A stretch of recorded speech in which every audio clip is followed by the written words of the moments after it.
इस कहानी की शुरुआत में हमें एक थिएटर को दिखाया जाता है जहां पर फेमस सिंगिंग स्टार मिस नाना परफॉर्म कर रही होती है। वो इतना बेहतरीन परफॉर्म करती है कि शो देखने आए बस्टर मून नाम के कोआले को थिएटर उसकी सभी चीजों से प्यार हो जाता है और वो बड़ा होने पर उस थिएटर को ही खरीद लेता है। अब वो अपने थिएटर में मिस नाना की तरह एक हिट शो करना चाहता है, लेकिन बदकिस्मती से उसने अभी तक एक भी हिट शो नहीं किया होता, जिसकी वजह से वो कर्जे में डूब जाता है और उसके द्वारा आर्टिस्ट को दिए गए चेक भी बाउंस होने लगते हैं। और जब आर्टिस्ट अपना पैसा मांगने के लिए उसके पास आते हैं तो बहाना बनाकर वहां से निकल जाता है। वहीं शहर में हम जॉनी को देखते हैं, जो वैसे तो एक गैंगस्टर घराने से ताल्लुक रखता है क्योंकि उसके पिता एक गैंगस्टर होते हैं, लेकिन जॉनी को सिंगिंग का बहुत शौक होता है और वो हर समय गाता रहता है। फिर हम रोशिता को देखते हैं, जो वैसे तो एक हाउसवाइफ होती है लेकिन सिंगिंग करना उसे बहुत पसंद होता है। वहीं शहर के आखिरी छोर पर रहने वाली मीना एक बाथरूम सिंगर होती है जो लोगों के सामने गाने में बहुत डरती है। ऐश और माइक भी इसी शहर में रहते हैं जिनका सिंगिंग से गहरा नाता होता है और उन्हें सिंगिंग करना बहुत पसंद था। अगले सीन में हम बस्टर मून को देखते हैं, जो पैसों की मदद मांगने के लिए अपने फ्रेंड एडी के पास पहुंच जाता है।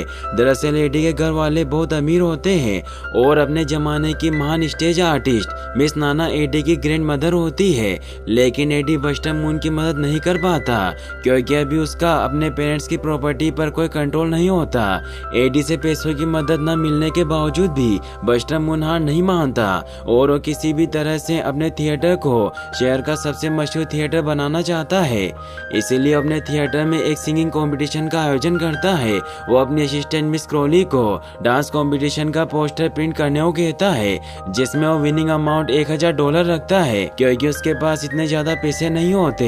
लेकिन मिस क्रोली गलती से $1000 की जगह $1,00,000 प्रिंट कर देती है और जब वो पोस्टर को बस्टर मून के पास ले जा रही होती है तभी वो अपना बैलेंस खो देती है और सारे पोस्टर खिड़की से होते हुए पूरे शहर में उड़ने लग जाते हैं। इससे मून खुश होता है कि पोस्टर पूरे शहर में फैल गए हैं क्योंकि उसे नहीं पता था कि उन पोस्टर पर विनिंग अमाउंट मिसप्रिंट हुआ है। और अगले दिन हजारों की संख्या में ऑडिशन देने के लिए बहुत सारे लोग वहाँ थिएटर के बाहर लाइन लगा देते हैं। यह देखकर बस्टर मून बहुत खुश होता है और वो एक एक करके सभी कंटेस्टेंट का ऑडिशन लेना शुरू कर देता है। अब क्योंकि कंटेस्टेंट की संख्या बहुत ज्यादा होती है, इसीलिए ऑडिशन लेने में भी बहुत समय लगता है और काफी देर के बाद आखिरकार बस्टर मून सभी कंटेस्टेंट का इस ऑडिशन में जॉनी, रोशिता, गंटर, एश, माइक, 3 मेंढकों के एक ग्रुप और जूडिथ को सिलेक्ट कर लिया जाता है। माइक बस्टर मून से कहता है कि क्या तुम हमें कंपटीशन का प्राइज मनी दिखा सकते हो, क्योंकि मैं देखना चाहता हूँ कि $1,00,000 कैसे दिखते हैं। ये सुनकर बस्टर मून हैरान हो जाता है क्योंकि उसने तो मिस क्रोली से $1000 की विनिंग अमाउंट प्रिंट करने को कहा था। और जब बस्टर मून को पता चलता है कि पोस्टर्स में विनिंग प्राइस $1,00,000 प्रिंट है तो परेशान हो जाता है क्योंकि उसके पास इतने पैसे नहीं होते। इसलिए अपने दोस्त एडी से पैसों की मदद मांगता है, लेकिन एडी मना कर देता है क्योंकि $1,00,000 देना उसके बस की बात नहीं होती। इसके बाद बस्टर मून सभी कंटेस्टेंट को उनके घर वापस भेज देता है और कल से प्रैक्टिस के लिए थिएटर में आने को कहता है और खुद किसी तरह से $1,00,000 अरेंज करने की कोशिश करने लगता है। इसके बाद हम मीना को देखते हैं, जो शर्मिलेपन की वजह से बहुत दुखी होती है। तभी उसके ग्रैंडफादर वहां पर आ जाते हैं, जो मीना को समझाते हैं कि तुम्हें अपने डर को खत्म करना होगा और एक बार फिर से बस्टर मून के पास जाकर अपने टैलेंट को दिखाना होगा। अगले सीन में हम यश को देखते हैं, जो अपने बॉयफ्रेंड लेंस को समझा रही होती है कि हमें भी सिंगिंग कंपटीशन में पार्टिसिपेट करना चाहिए, लेकिन लेंस उसकी बातों पर ज्यादा ध्यान नहीं देता क्योंकि वो खुद को ऐसे ज्यादा बेहतर समझता था। वही माइक स्टेज पर परफॉर्म कर रहा होता है कि तभी उसे एक रिच लेडी दिखाई देती है, जिसे देखकर माइक उसकी तरफ अट्रैक्ट होना शुरू हो जाता है और उस लेडी के साथ बार में जाने लगता है, लेकिन उसे अंदर जाने से रोक दिया जाता है क्योंकि उसके पास इतने पैसे नहीं होते कि उस बार को अफोर्ड कर सके। इस बात से माइक को बहुत दुख होता है। वहीं दूसरी तरफ जॉनी के फादर उसे बैंक लूटने का प्लान प्लान समझा रहे होते हैं और उसे बैंक में चोरी करने के बाद भागने के लिए कार चलाने की जिम्मेदारी देते हैं। वहीं जब रोशिता अपने पति को ये बताने की कोशिश करती है कि उसे कल सिंगिंग प्रैक्टिस के लिए जाना है, तो रोशिता की बात सुनने से पहले ही सो जाता है क्योंकि वो पूरे दिन ऑफिस में काम करने की वजह से थक गया था। लेकिन रोशिता को कैसे भी करके सिंगिंग कंपटीशन में जीतना होता है, इसीलिए अपने घर के सभी कामों को मशीनों की मदद से ऑटोमेटिक सेट करके बस्टर मून के थिएटर में सिंगिंग की प्रैक्टिस करने के लिए चली जाती है। इसके बाद हम बस्टर मून के थिएटर को देखते हैं जहाँ सारे कैंडिडेट प्रैक्टिस कर रहे होते हैं। यहाँ पर ऐश भी अपने बॉयफ्रेंड के मना करने के बावजूद आई होती है। अब जब सारे कैंडिडेट्स प्रैक्टिस कर ही रहे होते हैं कि तभी लाइट चली जाती है क्योंकि बस्टर मून ने कई महीनों से बिजली का बिल नहीं दिया होता। यह देखकर बस्टर मून अपना दिमाग लगाता है और अपने स्टूडियो के वायर को चुपके से बगल वाली शॉप के होर्डिंग बोर्ड से जोड़ने के लिए निकल पड़ता है। लेकिन इसी दौरान वो वायर में फंसकर लटक जाता है। तभी उसे मीना दिखाई देती है जो अपने ग्रैंडफादर के कहने पर बस्टर मून से सेकंड चांस मांगने के लिए आई होती है। मीना को देखकर बस्टर मून उसे मदद करने को कहता है और मीना की मदद से अपने थिएटर के वायर को बगल वाली शॉप के होर्डिंग से जोड़ देता है, जिससे एक बार फिर से थिएटर में लाइट आ जाती है। ये देखकर सभी लोग बहुत खुश होते हैं और अब बस्टर मून मीना को थिएटर में काम करने के लिए रख लेते हैं। हालांकि वो बस्टर मून को बताना चाहती है कि वो यहाँ परफॉर्म करना चाहती है, लेकिन अपने शर्मीलेपन की वजह से बस्टर मून को नहीं बता पाती।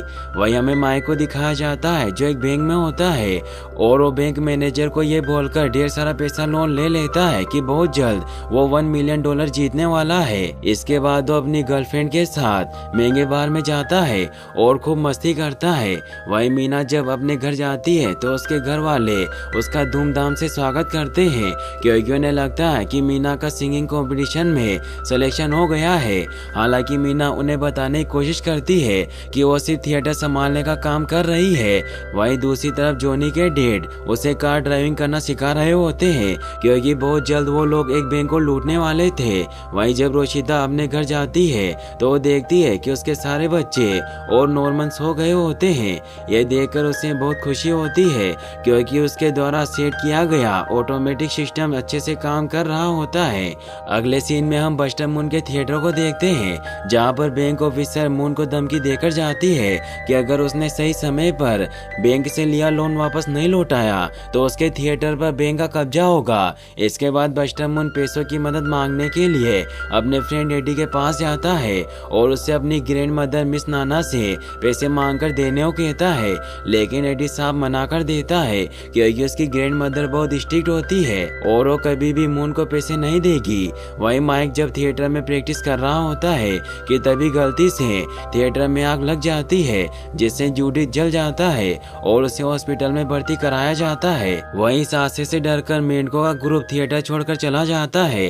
अब जोनी भी अपनी प्रैक्टिस पर कंसंट्रेट नहीं कर पा रहा होता क्योंकि बार बार उसके डैड उसे घर बुला रहे होते हैं। वहीं ऐश जब अपने घर जाती है तो देखती है कि उसका बॉयफ्रेंड एक लड़की के साथ फ्लर्ट कर रहा है। ये देखकर ऐश को बहुत गुस्सा आता है और उन दोनों को अपने घर से बाहर निकाल देती है और अपने बॉयफ्रेंड के ऐसा करने पर बहुत दुखी होती है।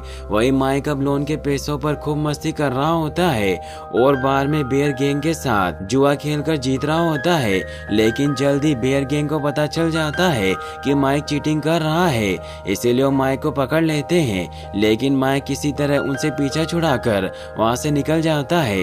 वही हमें बस्टर मून को दिखाया जाता है जो अपने दोस्त एडी के साथ उसके ग्रैंड मदर मिस नाना के पास पैसों की मदद मांगने के लिए पहुंच जाता है क्योंकि मिस नाना अपने जमाने की एक मशहूर थिएटर आर्टिस्ट और बिलियनियर होती है। मून किसी तरह से मिस नाना को मना लेता है और नाना बस्टर मून का शो देखने के लिए राजी हो जाती है। अब मून वापस से अपने थिएटर में आकर सभी कंटेस्टेंट को जी जान से मेहनत करने को कहता है क्योंकि कुछ दिनों के बाद मिस नाना उनका शो देखने के लिए आने वाली थी और अगर इन लोगों ने अच्छा परफॉर्म करके मिस नाना को इम्प्रेस कर लिया तो इनकी सारी प्रॉब्लम सोल्व हो सकती है। लेकिन सारे कंटेस्टेंट अपनी प्रैक्टिस पर कंसंट्रेट नहीं कर पा रहे होते क्योंकि ऐश का ब्रेकअप हो गया था, इसीलिए वो हर समय दुखी रहती है। वही रोशिता को हर समय अपने बच्चों की चिंता रहती है और जोनी तो अपने डेट के साथ चोरी करने में ही लगा रहता है, इसीलिए वो भी अपनी प्रैक्टिस पर ध्यान नहीं दे रहा था। और इसी दौरान जब एक दिन उसके डेट बैंक में चोरी करने के बाद वहाँ से भागने के लिए जॉनी का इंतजार कर रहे होते हैं, तो उस समय वो वहाँ नहीं होता क्योंकि थिएटर के चक्कर में वो एक ट्रैफिक जाम में फंस गया था, जिसकी वजह से उसके डेट को पुलिस पकड़ लेती है। और जब जॉनी अपने डेट से मिलने के लिए जेल में जाता है तो उसके डेट जॉनी से पूछते हैं कि तुम कहाँ चले गए थे।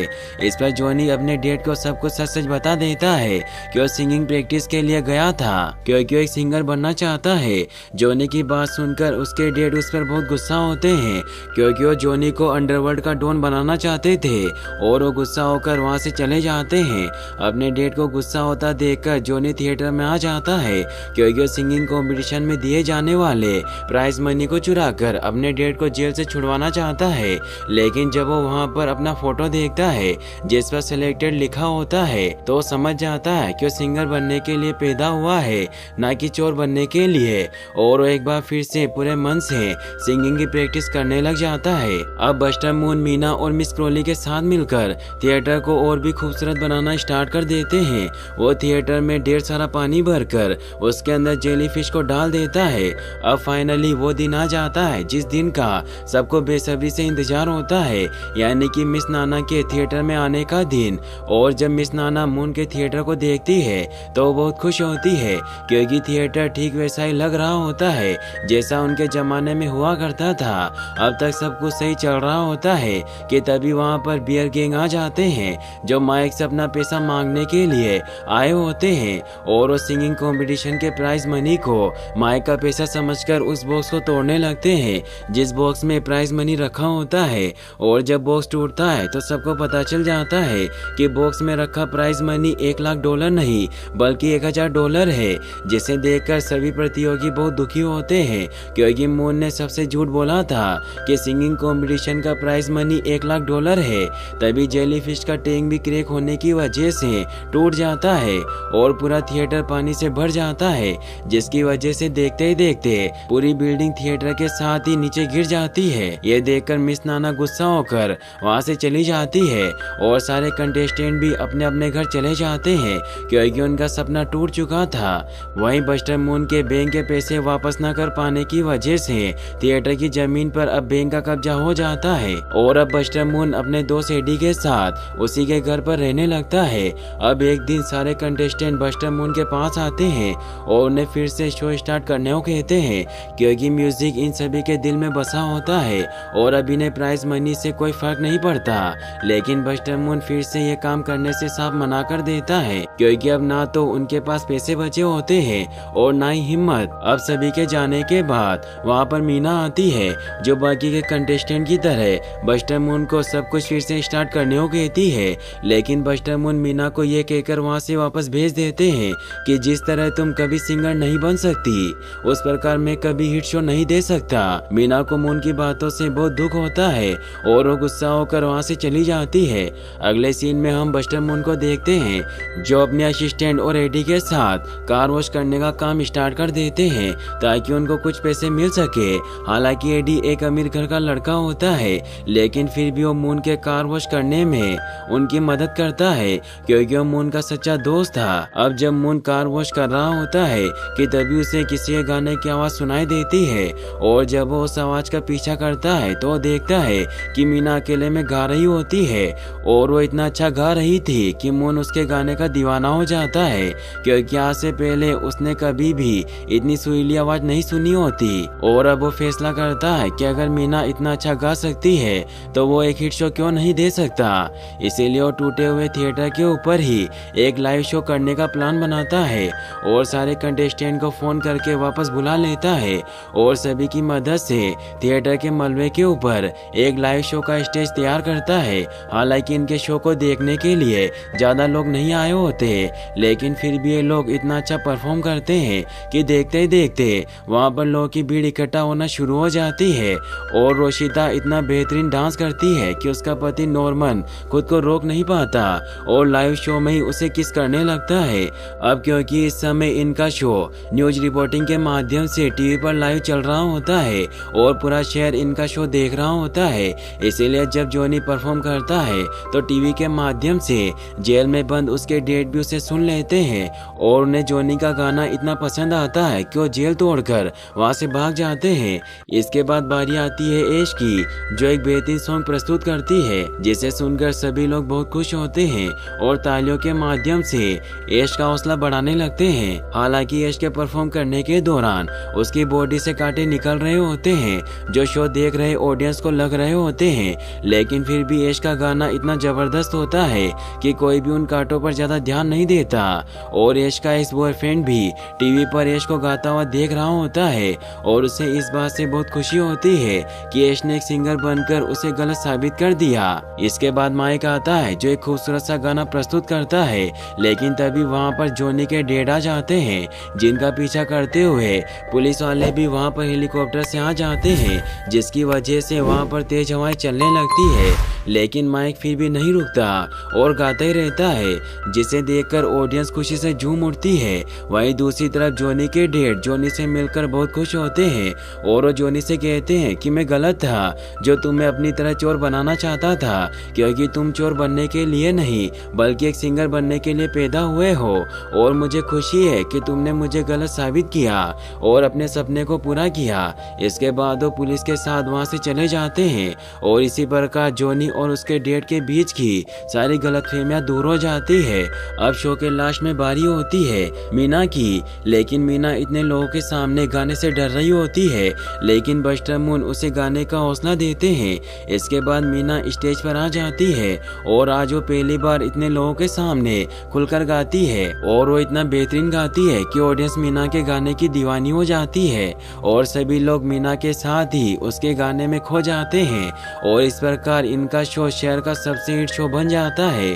अब बस्टर मून के हिट शो देने का सपना भी पूरा हो जाता है। तभी बस्टर मून को ऑडियंस के बीच में मिस नाना दिखाई देती है, जो शो को देख रही होती है। मिस नाना को देखकर मून बहुत खुश होता है। मिस नाना को ये शो इतना पसंद आता है कि वो बस्टर मून के द्वारा बैंक से लिए गए सारे कर्जे को चुका देती है और वो मून को नया थिएटर बनाने के लिए पैसे भी देती है। जिसके बाद बस्टर मून फिर से एक आलीशान थिएटर बनाते हैं और यहीं पर इस मूवी की हैप्पी एंडिंग हो जाती है। और गाइस, आपको ये वीडियो कैसा लगा मुझे कमेंट बॉक्स में जरूर बताएं और वीडियो को लाइक और चैनल को सब्सक्राइब करने के लिए आपका तहे दिल से शुक्रिया। Thanks for watching.